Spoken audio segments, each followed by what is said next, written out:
L'objectif d'une organisation matricielle, c'est de faciliter la collaboration entre les unités fonctionnelles d'une entreprise grâce à la mise en place de liens transversaux.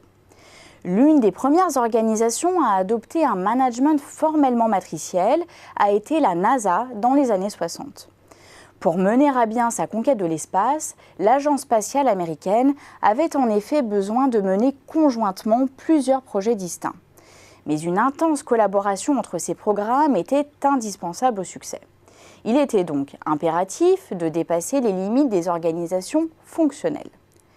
En d'autres termes, une organisation matricielle cherche à surmonter les inconvénients d'une structure en silo en combinant une direction hiérarchique verticale avec un management de projet horizontal, comme on peut le voir sur cet organigramme type.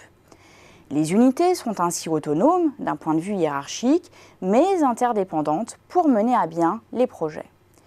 Ce faisant, la structuration de l'organisation se fait selon deux critères, la fonction et le projet. De fait, chaque collaborateur est relié à au moins deux supérieurs, l'un pour la direction fonctionnelle, l'autre pour le pilotage du projet transversal.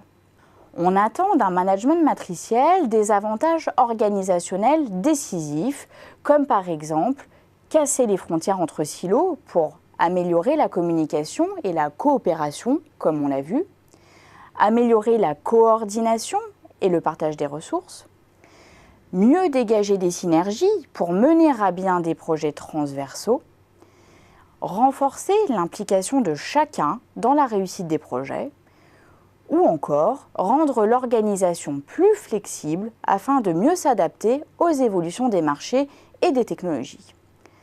Pour autant, il ne faut pas idéaliser les avantages de cette approche matricielle qui recèle également plusieurs inconvénients. La double hiérarchie peut engendrer des conflits et exiger des arbitrages. Le partage des pouvoirs peut se traduire par des zones de flou de responsabilité. Cette double commande peut aussi ralentir les processus de décision. Signalons également qu'une organisation matricielle mal conçue peut entraîner des redondances de moyens et donc de coûts. L'organisation matricielle ne constitue donc pas à elle seule une recette miracle pour mener à bien des projets transversaux et résoudre les problèmes de coopération entre différents départements d'une entreprise. Dès lors, la qualité de la mise en œuvre joue un rôle essentiel et le facteur clé de succès relève sans aucun doute de la capacité des dirigeants et managers à coopérer entre eux.